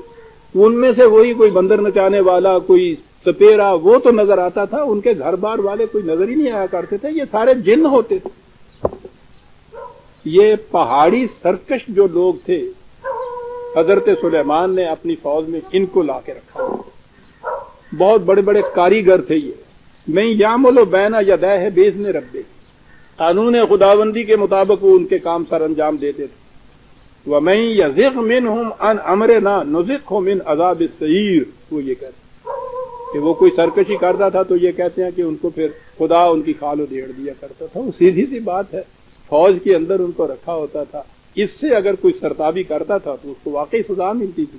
یعملون لہ ما یشاء من محاریب وتماثیل وجفان کالجواب وقدور راسیات، وہ جو یہ لوگ تو کاریگر جو تھے پہاڑی اور ریگستانی جو یہاں اکٹھے ہوئے تھے، وہ اس کے لیے بڑے بڑے کام کرتے تھے، جو کچھ یہ چاہتا تھا اس کے مطابق وہ کام کر دیا کرتے تھے۔ پروگرام یہ دیتے تھے ان کو، وہ کیری آؤٹ کرتے تھے ان پروگرام کو، وہ بڑے بڑے قلعے بناتے تھے ان کے لیے۔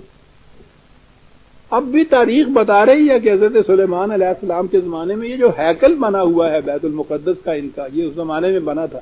اب تو یہ ایکسکیویشن سے اب یہ چیزیں دبی ہوئی جو زمین کے نیچے سے جو چیزیں نکل رہی ہیں، وہاں سے تاریخ مرتب ہو رہی ہے کہ کس طرح سے یہ بڑے بڑے پہاڑی لوگ جو جفا کش تھے، تنومند و توانا لوگ تھے، یا یہ افریقہ کے جو حبشی غلام بنا کے یہ لے آتے تھے، وہ ان کاموں کو کیا کرتے تھے ان کے لیے۔ قلعے بڑے بڑے بنا دیتے تھے، بڑی بڑی لگن، بڑی بڑی دیگیں فوج کے لیے جن کے اندر کھانا وغیرہ پکتا تھا، یہ کچھ وہ بنایا کرتے تھے۔ اور ایک چیز ہے وہ تماثیل، جس پہ آ کے یہاں مصیبت پڑی ہوئی۔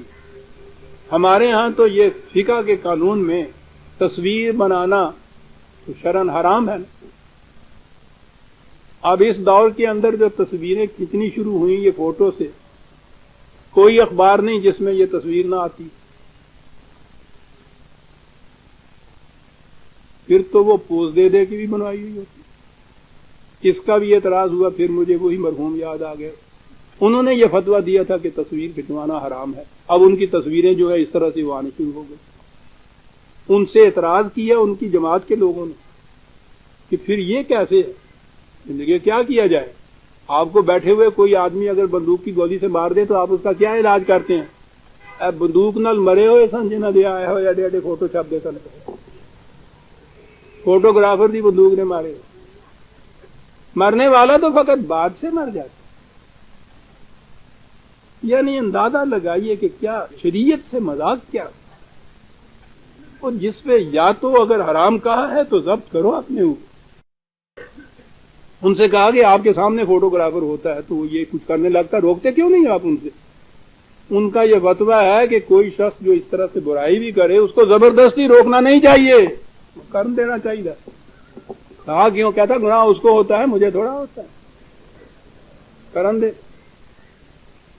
ذرا وہ جڑا کوئی چور آندا انہوں چوری بھی کرن دیا کرنا۔ تماس سے اب یہاں مصیبت آگے پئی کہ خدا کا ایک نبی ہے اور قرآن میں یہ ہے کہ اس کے لیے وہ تماثیل بھی بنواتا تھا۔ تماثیل عربی زبان میں مجسموں کو بھی کہتے ہیں، تصویروں کو بھی کہتے ہیں۔ خدا کا ایک نبی وہ اتنے بڑے بڑے کاریگر بلا کے جہاں قلعے منات بنواتا تھا، جہاں ان کے بڑے بڑے لگن بنواتا تھا، تماثیل بھی بنواتا تھا، تو صرف تصویریں ہی نہیں بلکہ اسٹیچوز بھی، مجسمے بھی. اب یہ مشکل پڑ جاتا ان کے لیے، کیا کریں کہ جی وہ ٹھیک ہے حضرت سلیمان علیہ السلام کے زمانے میں وہ جائز تھا، خدا نے کیا تھا، اب حضور کے زمانے میں حرام قرار دیا. یعنی ایک نبی کے اوپر وہ جائز تھا، دوسرے نبی کے ہاں آ کے حرام ہو گیا. سمجھے؟ یہ سارا کچھ کہنے کے بعد قرآن نے یہ کہا اعملوا آل داؤد شکرن، اے آل داؤد یہ سب کچھ تم کرو، خدا کے سامنے سجدہ ریز ہوتے رہو، جو کچھ اس نے یہ دیا ہے اس کی قدردانی کرو، سپاس گزاری کرو. شکر کے معنی ہوتے ہیں جس مقصد کے لیے کوئی چیز دی جائے اسے اسی مقصد میں صرف کر، اس میں یہ صرف کر. کہا وَقَلِيلٌ مِّنْ عِبَادِيَ الشَّكُورُ، ہمارے بندوں میں سے بہت تھوڑے لوگ ہیں جو یہ کرتے ہیں کہ ان کو کچھ ملے تو وہ صرف وہیں کریں جہاں صرف کرنے کے لیے ان سے کہا جائے تم یہ چیز ایسے ہی کرنا. یہ ہے عزیزان من حضرت داؤد علیہ السلام اور حضرت سلیمان علیہ السلام کی چند آیات، باقی آگے چل کے آئیں گی. میں نے اس درس میں سید ابوالعلا مودودی مرحوم کی جو اقتباسات پیش کیے ہیں مناسب معلوم ہوتا ہے کہ آپ ان کے حوالے نوٹ کر لیں.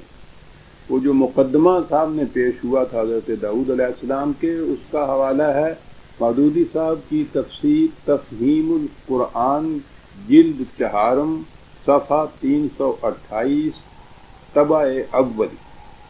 تفہیم القرآن جلد 4 صفحہ 328 طبع اول. اور وہ جو کہا گیا تھا کہ انبیاء کرام سے لغزشیں ہو جاتی تھی، اس کا حوالہ ہے مودودی مرحوم کی کتاب تفہیمات حصہ 2 صفحہ 43 ایڈیشن اگست 51. تفہیمات حصہ 2 صفحہ 43 اگست 51 کا ایڈیشن. شکریہ. آج کا درس میں ہم سورہ سبا کی آیت 13 تک پہنچے ہیں، 14 سے آئندہ لیں گے. ربنا تقبل منا انک انت السمیع العلیم. شکریہ. اب ٹھیک ہو گیا جی.